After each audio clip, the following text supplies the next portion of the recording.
Alrighty, we are going to go ahead and kick this off. Thank you again to everyone for joining us for the Alabama Emergency Response Program. We are so excited to be here and be providing some excellent resources and access to some amazing speakers. We are going to start this first webinar off with Civic and Philanthropic State Resources. Brandon, I think we are looking at your screen right now. All good. So if you don't mind moving on to the next slide, that would be great. We want to give a huge thank you to our partners at Bronze Valley. They are in Birmingham and they are just absolutely wonderful, paramount in this relationship to kicking this off in Alabama. So a huge thanks again to Bronze Valley. There is call-in information for this call as well. If you would like to use audio, you can dial 1-646-558-8656, and the webinar ID is going to be 697-998-567.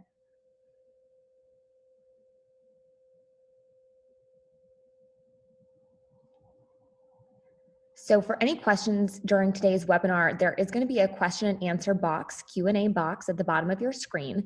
Please type in questions to send to the host. We'll be answering them throughout, and then we're going to have a question and answer portion at the end of this call as well.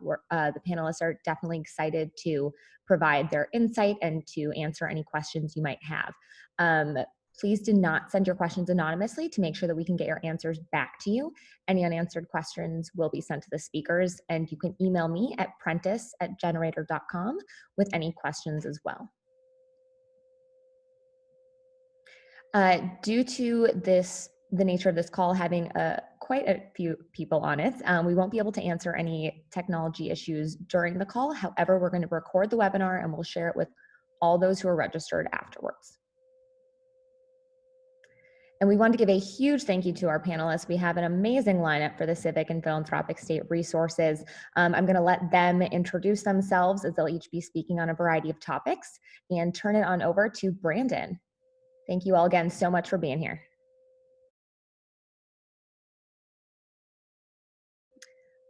Brandon, you're still muted there. There we go. Real quick, Prentice, do you mind resending the link to Chris? Oh, never mind. It looks like he got in. Okay. Well, thank you all for the opportunity. Prentice, Generator, Neil Wright at Bronze Valley. I think this is a great resource for everybody that's able to get on. And so we appreciate y'all convening this and letting us pull together this panel today. This is going to be a strong series this week, and we look forward to kicking it off talking about civic and philanthropic state resources. So here's kind of the list of what's coming up this week. And as Prentice mentioned, we have a really strong group here to talk today. I'm Brandon Glover, Strategic Initiatives Manager at the Alabama Power Foundation. The work my group does within the foundation is looking at aligning the foundation with the core competencies of our company. We really work in the workforce policy and collaborative impact space. We do impact investing and then also work to develop national partnerships to bring new resources and information to the state. All kind of trying to elevate our state because when the state does well, we do well. We've got a strong group of panelists. I'm going to go through introductions for each of them real quick, not to take too much time. I'm looking forward to kicking it over to them and letting them speak more than me. We're going to start off with Shannon Ammons, who is CEO of the Alabama Association of Nonprofits. She's had a very interesting path to getting to the Alabama Association of Nonprofits. Worked in industry for quite a few years and then took the lessons she learned through GAP's expansion, the retailer, to helping nonprofit leadership through consulting. She worked with over 100 different clients in that space, really developing capacity before full-time joining the Alabama Association of Nonprofits in 2014. to really focus in on our state. So appreciate her joining us. Also have Chris Nani, who's president and CEO of the Community Foundation of Greater Birmingham. Uh, he has done an amazing job of evolving and transforming um, that organization over his time there, really bringing uh, a lot of new strategies and building new connections outside of our state again to help build the greater Birmingham area. He's got 30 years of nonprofit and community experience, and also, fun fact, was a walk-on for the Notre Dame basketball team uh, in his college career. So, we got a baller on here. Um, Also have Alex Flaxbart, founder and CEO of Opportunity Alabama. Opportunity Alabama is a nonprofit organization looking at place-based impact through opportunity zone investments. It's more complicated than I think I could sum up, but just hats off to Alex for taking his organization and making it a nationally known brand for our state in the past year and a half, 2 years he's been working on it. He really has a passion, left a job in corporate law to spin out Opportunity Alabama, former Teach for America teacher as well. So interesting stuff there. And then finally, we have Tim McCartney, who is chairman of the Alabama Workforce Council. He's been a member of the council since it started in 2014. And really leads the Workforce Council's focus on providing direct industry input into shaping state policy, and even helping provide resources and feedback to the state agencies that are doing a lot of work in education and workforce. He also has a heart for what he does. He left a paying job to retire and become full-time chairman of the council, and is really burning up the roads in Alabama to elevate what we're doing on the workforce space as a state. So super strong panel. Appreciate all of y'all for joining us today. Looking forward to the insights y'all provide. And so I'm just going to go ahead and kick it off and start with Shannon, um, and ask if you would to talk through kind of what are you seeing from nonprofits in the state around COVID response on a programming side, and then we'll follow up that with also asking what are you seeing as they provide that programming, generational or operational needs from those nonprofits. Thanks, Brandon. So I think in nonprofit world, we are holding a real unique space through this crisis, probably like never before. As typical Americans who maybe have never utilized resources from nonprofits, are finding themselves in need, and that is surprising to them. So we are, as a sector, we are answering and responding to those needs, and the numbers that I'm seeing from my guys, especially folks or organizations that are working in basic human needs, their numbers are going up exponentially daily. I'm sure you guys have probably seen some of that on the news. So the needs that we filled every day, and because of social distancing and struggles with that, we were able to meet those needs that we typically have, and now it's just exploded on so many of my organizations. And then you partner that with inability to raise money in a traditional way, events being canceled, what they knew budget-wise, what they thought was coming budget-wise, that now shifting traditional funding. The foundations or traditional funders might be looking at shifting their resources. So it is a stressful time, needless to say, for my guys.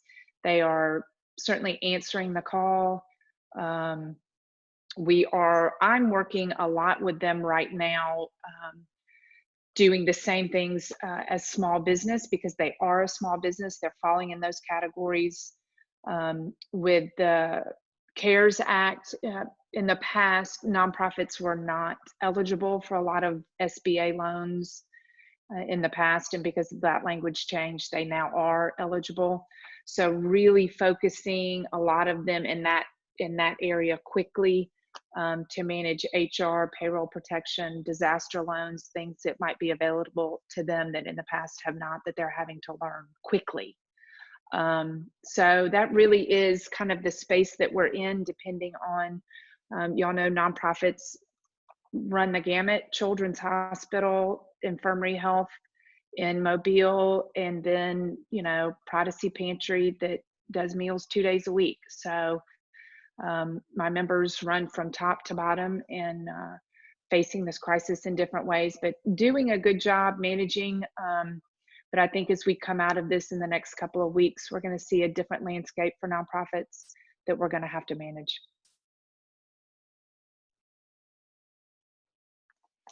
Hey, thank you. No, those are great insights. And I think that's a great transition into Chris, who is with the Community Foundation of Greater Birmingham.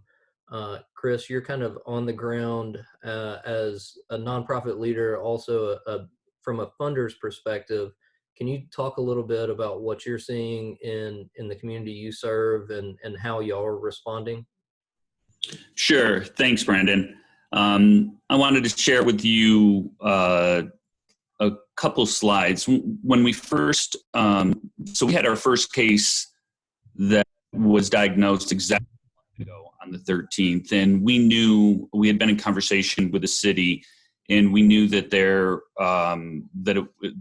it was going to be an unprecedented need here. So we conducted a survey, and Brandon, if you could go to the next slide.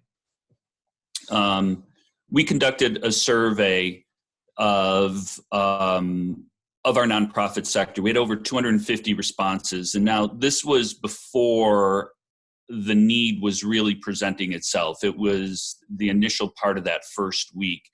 And so some of this may seem obvious or dated, but at the time, there was just a real need. We asked the nonprofits what this crisis, how they anticipated affecting them, and then the populations that they served. And so there was just a lot of really basic needs around food, rent, utilities, those type of things. Also, childcare rose to the top, especially as a lot of the childcare centers were closing. Businesses were not closed at this time, so there was a real concern about childcare. There now has transitioned to essential workers. People very, very concerned about job loss. Organizational health. A lot of our nonprofits, this is when they hold their fundraisers to fundraise themselves for the year. So events were being canceled. And so there just was real concern about just financial health. And then really a disproportionate impact on people in poverty, the vulnerable populations. So that's what our needs assessment showed. So based on that, we did that in that first week of the crisis. And then based on that information, if you go to the next slide, Brandon, what we did is we were actually in mid-cycle, actually two previous ones, Brandon. We were right there. We were in mid-cycle of a grants process. And it just seemed inappropriate to continue with a grant cycle when we had this crisis upon us. So we actually canceled that grants process, and we are funneling all of our money towards crisis response. And so we set up, we're doing things that we've never done before. So we're funding only general operating expenses, and we're doing it on a rolling basis. We're devoting about $1 million of our own dollars in conjunction with another 300 or 400 that we've raised.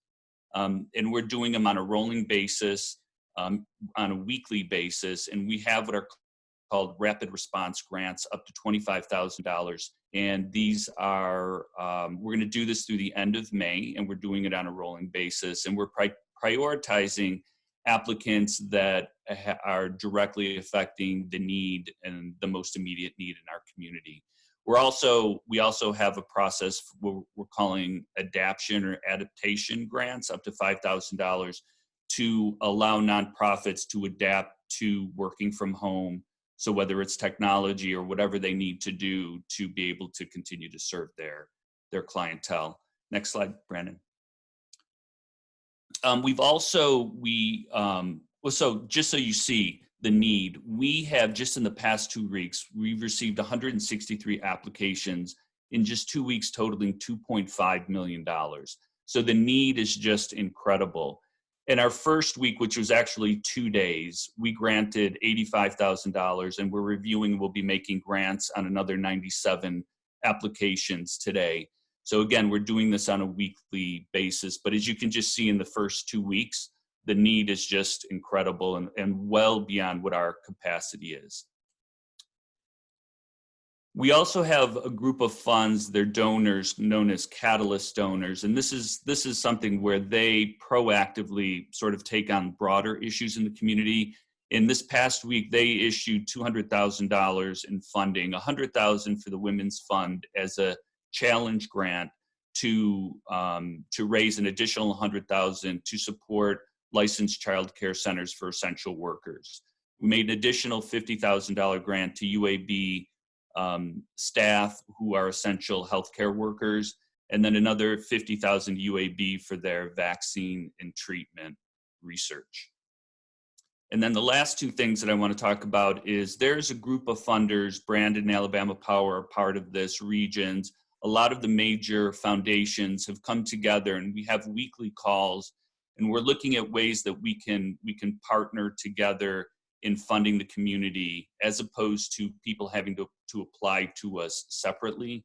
And so United Way and ourselves already have our processes in place, but what we're looking to do is upload the applications that we're getting so that a larger group of funders can look at them, because there's no way that we can fund all of those. So we're working together, and we're ultimately, hopefully, going to work towards having, the ideal is to have a single application that people in times of crisis can apply to, and that we can all sit around the table and look to apply. So we're working towards that. And then the last thing that I want to mention is, 2 things actually. The Birmingham Strong Fund is a fund that we're collaborating with the city on, and this actually began before the CARES Act came out.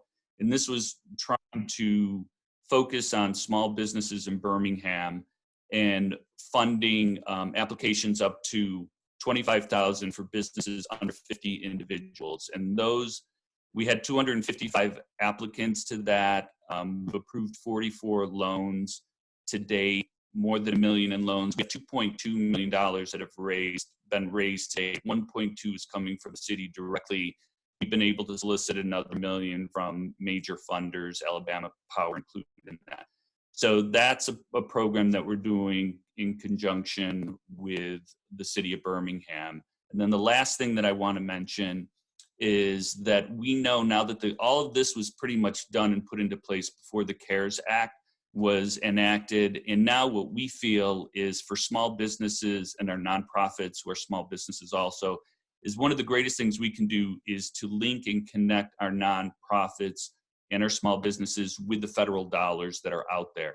So we've made a grant to the Birmingham Business Resource Center to set up a food bank or like a hotline to connect people, to answer their questions, and help them receive the dollars, the federal dollars, through the PPP, or the Payment Protection Act. And so we just launched this last Thursday, and the number that's on here, you can see, is the number to call, and they will answer whatever questions that you have. And we're really excited about this because Alabama traditionally does not receive the portion of federal dollars that we deserve. And this is something that we feel this navigator can help people connect to. So that's sort of the latest. And as you know, the landscape is changing on a daily basis. Thank you, Chris, and thank you for all y'all are doing in the region. Really kind of trailblazing on a lot of the initiatives that y'all set up. And that kind of leads us into Alex, at Opportunity Alabama, along with creating deal connections for all opportunity zone projects in the state. Alex, when this crisis hit, decided to take on a project and really help kind of work with a ton of partners across the state to put together some resources that connect nonprofits, for-profits, individuals, and people that want to give all in one place. So Alex, can you talk about kind of the work you've been doing? Yeah, absolutely. Thanks, Brandon. So first of all, you mind if I share my screen here with folks so that way we can actually see some of what we're up to here. So one of the things I want to, all right, perfect. Mostly I just want to make sure that you're not seeing my face on the video screen. I like to do it as much as possible. So here we go. So hopefully you guys can see, y'all can see the Opportunity Alabama website, I would imagine, correct? That's what y'all can see? Okay, great. So, one of the things that we've been focused on at Opportunity Alabama for a while now is connecting people across the U.S. who have an interest in impact-oriented investing with interesting things that are happening in Alabama. And part of that means we've built out a really interesting and somewhat unique coalition of stakeholders, namely people that have, investable ideas. That could be anyone from a small business or a startup, all the way up through someone who's a real estate developer and is doing something interesting in a low income area that works with a community need, together with investors who want to put dollars into those kinds of projects, together with all the third party supporters and community members that are necessary to sort of build an ecosystem around these projects to help see them through to fruition. All of that is what you do when the economy is great. When all of a sudden the economy starts to take a COVID-induced nosedive, we looked seriously at the programming that we were offering and asked if this kind of a model was relevant particularly to our communities and to the people that we work with in each of Alabama's 67 counties. And what we realized is that we really need something unique here in Alabama to ensure that those stakeholder groups you work with, namely the nonprofits that we work with that are delivering incredible programming to make deals more impactful, to make great change happen in the state, the small businesses we're working with, the entrepreneurs we're working with, really needed just kind of a way to meet each other and figure out, sort of again, who's doing what, and out of that effort was born this resource called All Together. So this resource that we helped to develop alongside a coalition that included everyone from the governor's office to a lot of the folks on this call. It's really intended to be a resource for two big groups. One are those who are impacted by this crisis, and the other are those who want to help solve it in some way, shape, or form. So as you can see across the top nav, if you're in one of these groups, and again, there are a number of you on this conversation who are in this nonprofit group, can go to this site, again, it's alltogetheralabama.org, and find resources that are specifically meant to help you navigate this crisis in some way, shape, or form. So on the nonprofit side, you can see that, again, there's a number of different resources that you can find here. We've pulled together a few incredibly helpful, just sort of like basic resources for those of you who are looking to get in a PPP application, and you're not in the Birmingham area and can't call the incredible hotline that Chris and his team have set up. There's some great resources here that will help you do that. We've kind of walked you through Paycheck Protection Program. We've walked you through EIDL, which are the two big categories of potential assistance. But there's also some additional assistance beyond what you've heard about from SBA, in addition to the Paycheck Protection Program and the Economic Injury Disaster Loan Program, which are the two kind of big signature ones. And those are the ones you'll find here on this page. They include everything from Kiva. For those of you who have not heard of it, it's literally a crowdsourced loan platform where you can get 0% interest loans to help carry you through this crisis on a network of individual impact investors from across the U.S. There's GoFundMe. It's which many of you are familiar with, but kind of like online crowdsource-based campaigns to fund nonprofits. Obviously, like there's a number of community foundations across the state that are working on these kinds of issues, and then there's a few select resources we've pulled for specific nonprofits. But I would encourage you guys, if you're a nonprofit and you're in this boat, I would encourage you to go to alltogetheralabama.org and kind of spend some time walking through the resources we pulled together. But I would also encourage you, if you're a nonprofit on the line, and you're looking, maybe you're not in the bucket of folks that needs help. Maybe you're in the bucket of folks that can actually provide help. We would very, very much encourage you to reach out, because one of the things that we're ultimately doing with this site and with this, growing movement across the state of people that want to collaborate on creating a statewide COVID response strategy, we're pulling together a master list of nonprofits, businesses, and other institutional stakeholders, like, for example, here in Birmingham, the city and the community foundation that have partnered on this Birmingham Strong Fund. We're pulling together a list of all the resources that are available to folks that are out there, and we're continuously populating that, so that in the next version of this tool, which will go live, we hope towards the end of this month, as the kind of the economic recovery starts to become more top of mind for people than it already is.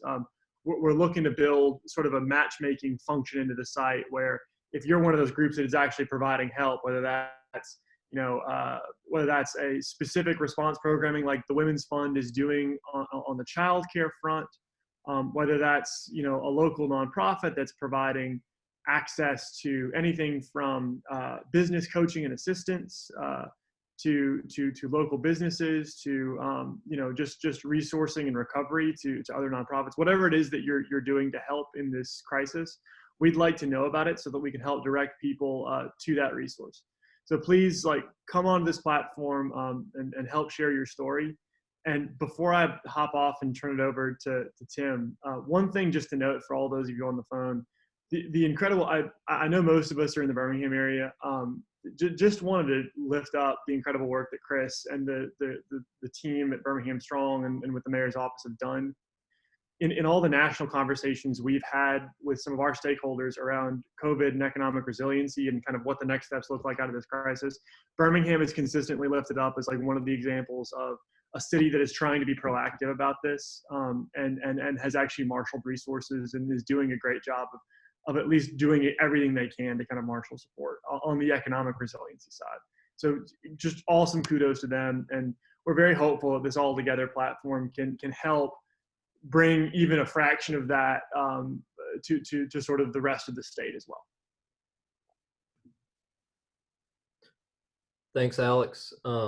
Super work. And, it's kind of an interesting network among nonprofits here in the state. And, if anyone on the for-profit or nonprofit side has any questions for those folks, please go ahead and shoot some Q&As up on the board, and we'll move to our final presenter.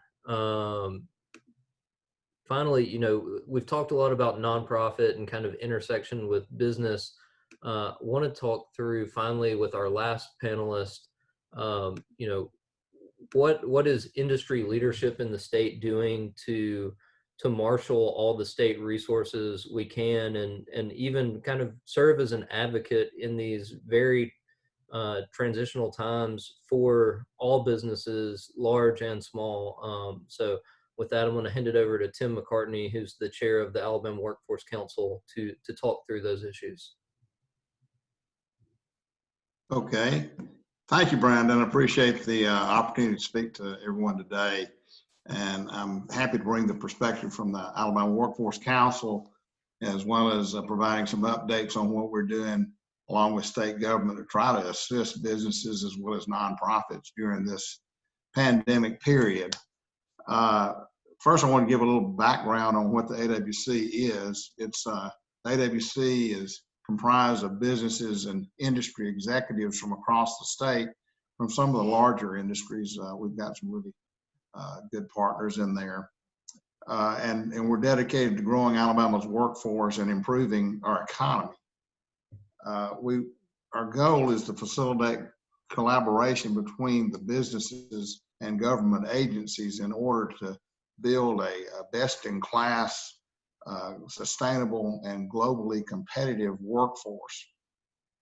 Since our inception in 2014, the Council's been committed to analyzing important issues related to workforce development and making recommendations to our different state partners. Many of our partners are our government agencies, Department of Labor, Department of Commerce, the State Department of Education, the community colleges, as well as our four-year institutions and several other state agencies. But anyway, we're trying to help create a better and more opportunities for all Alabamians to obtain meaningful employment in high-demand, high-wage jobs.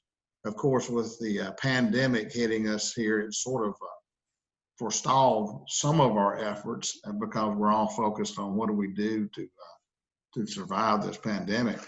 So during the pandemic, the Workforce Council, along with Alabama Works and AIDT and the Governor's Office of Education and Workforce Transformation, have been producing weekly webinars. This week will be our fourth webinar in order to provide information on what different government agencies are doing to help assist businesses and nonprofits during this pandemic period. As I said, we've had 3 webinars prior to this week. Tomorrow at 2 p.m., we'll have our 4th webinar. And our past webinars have featured people like from Governor Ivey's office, Department of Labor, Department of Commerce, the Alabama State Workforce Development Board. Tomorrow, we're going to have the president of the Atlanta Federal Reserve Bank. We've had Department of Education represented, Alabama Commission on Higher Education Partnership, Small Business Development Center, the Alabama Community College System, and the Alabama Department of Human Resources. So as you can see, we're sort of covering the whole gamut of state agencies and what they're able to provide to our businesses and citizens across the state during this economic crisis we're having. We hope that this will help clarify some of the programs that are going on, because there is a lot of different information going around the state and the country, for that matter, about the programs that have been instituted. So hopefully we'll be able to provide some clarity there. We've also, if you're not able to participate in the live webinar, we've got the webinars from each week recorded, and you can find them on the alabamaworks.com website. It's also an excellent location, the website is, to get other resource information for businesses and nonprofits. We've got information about the Small Business Loan Act, the Private-Public Partnership Program, the Economic Injury Disaster Loans, and of course, unemployment benefits. It's important to note that small business resources are also nonprofit resources. So I know a lot of the audience, if not all the audience, involved in nonprofit organizations today, but this alabamaworks.com is a good source of information for you to follow as well as the Altogether tool that Alex discussed previously. Part of my role as the AWC chairman is to gather information from people like you and organizations that you represent and communicate it to our council members and other business leaders across the state, as well as government agency directors and personnel. And hopefully we can come up with ways to further assist our citizens during this crisis. I know it's really difficult to keep up with so many programs. There's so many that might affect you directly and might just affect you indirectly, or could possibly not affect you at all, but there's a lot of information out there. And we want to hopefully provide some clarity to assist everyone. It's also really difficult to anticipate all of the unforeseen consequences created by the pandemic and also by some of the programs put into effect. We're always, we're all working sort of at breakneck speed to implement programs to help people. And sometimes there's just unforeseen consequences that we've got to come back and correct later. Now, taking the state government's perspective, I know it can be challenging on their part to keep up with the impacts being felt by the different businesses, industries, and nonprofits across our state. Our role at the AWC is to serve as a conduit between these groups so that we can ensure that we're all pulling in the same direction in the best interest of the citizens of our state. And I feel very confident that working together, we're going to be able to come out of this pandemic and have our economy back on track, possibly faster than anybody else, because we've got a good network we're working together with. So please utilize our website as a resource for you to help you in your businesses and nonprofits. And then don't hesitate to reach out to me by email if I need to know anything that can help you. I mean, I don't know a lot, but I know people that know a lot. So we've got a great network, and we can usually provide you an answer. So you can email me at awc-chair@alabamaworks.com. That's awc-chair@alabamaworks.com.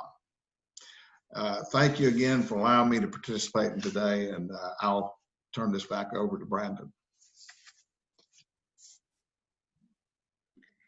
Wonderful. Thank you all. Oh, Brandon, sorry. I was just going to say, I want to again thank all the panelists for hopping on here. Hopefully that was a good tee up for a robust Q&A session. So I'm gonna hand things over, and again thank all of our panelists for all the insight and all the work they're doing every day. Alrighty, we can move into some of these questions. We really encourage everyone to submit them as we've got all this expertise on the line. The first question we have, how can we find out more about the Alabama Association of Nonprofits? Can we potentially reach out to for some help in multi-organization projects and how to manage funds, such as multiple churches, arts groups, food banks, etc.? Thanks. Yeah, sorry about that, guys. Typical work at home with everybody walking behind me. So you can get more info. We are alabamanonprofits.org. You can learn, we have a lot of resources that are free resources, and then resources for members. You can always reach me by email at shannon@alabamanonprofits.org. And I had seen, I think I saw it on the Q&A question about kind of coming together in communities. I can absolutely walk you guys through that for whoever it was that had that question. It's not super complicated. If you guys are a C3, we can, you can be fiscal agents for neighborhood groups or groups that are loosely associated. So I can help you guys set that up. If you'll send me a specific email, that would be great. Awesome. Thank you, Shannon. We have another question on here. So smaller municipalities are very relevant on sales taxes for funding. As retail industrial sales taxes will be dramatically affected, what resources might be available for smaller cities in the coming months?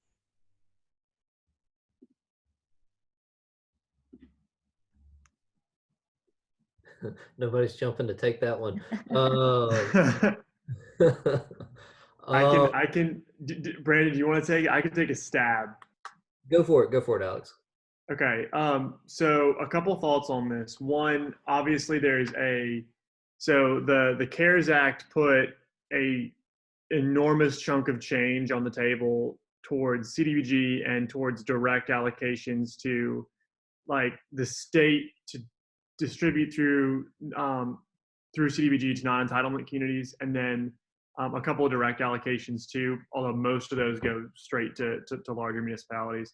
And that's all sort of generally earmarked for COVID response, both healthcare and potentially kind of secondary response too. So there's a big chunk that came in CARES Act, which is people are calling kind of like phase 3 legislation. There's also this proposed piece of legislation called phase 4 legislation that should be coming sometime, hopefully soon. We all hope that many sort of insiders in DC think will be the way that PPP gets made permanent, or at least expanded, and then B, the way that that smaller municipalities, like there'll be more grant dollars, more direct assistance municipalities, potentially some infrastructure stuff that goes into that phase 4 bill. But we'll see. I mean, right now, that is one of the biggest concerns that we share. That as one of the biggest concerns of the hit that sales tax revenues are going to take, and how kind of what a community resiliency strategy looks like. Frankly, that's a big part of the focus that we have right now at Opportunity Alabama is on working with our partners at EDAA, EDPA, at JEDI League of Municipalities, others, to put together kind of a community resiliency strategy around how you can mobilize the resources that that you already have.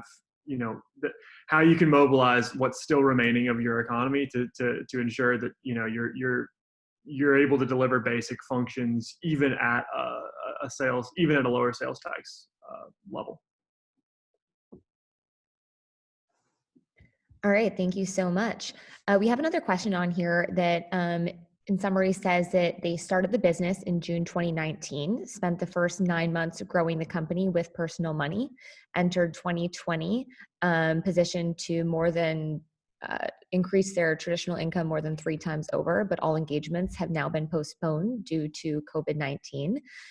Not sure if they should be seeking help from PPP without a payroll history. Where should they go for help? Anyone has any insight there? I can slightly add here as well that with office hours, we're more than happy to help people work through all of these on the generator side, but I'll turn that over to the panelists as well. I mean, I could maybe start.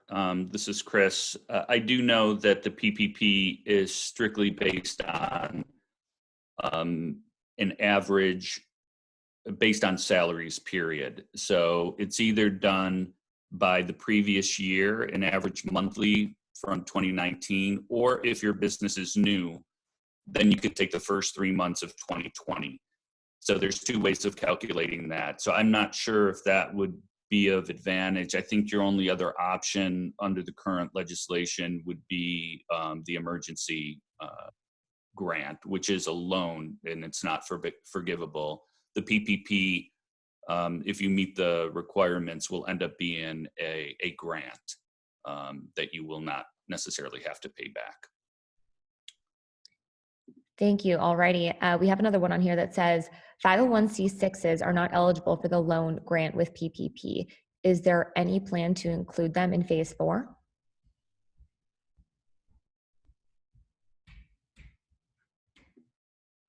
This is Alex.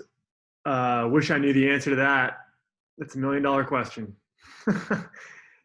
I don't, unfortunately. And I haven't heard that being included. I just know that they're overwhelmed just with businesses and C3s. So I haven't heard of them adding other distinctions, but I'm not sure. Yeah, I hate that. It's so unfortunate because I know, so many Main Street associations all over the state, so many chambers of commerce that rely on businesses that are no longer able to pay dues because of the current economic crisis. They're just as impacted. So, at this point, I would say that there is, on the federal side, PPP is not there yet. Yeah, on my side of it, I haven't seen C6s being included at this point, but I can keep my eye on that kind of with my national group and see where that's going. Typically, we are more traditionally C3s, C4s and C6s don't fall under typical associations of nonprofit associations, but I can certainly keep my eye on that for y'all. Let me jump in there on both the last question and this current question.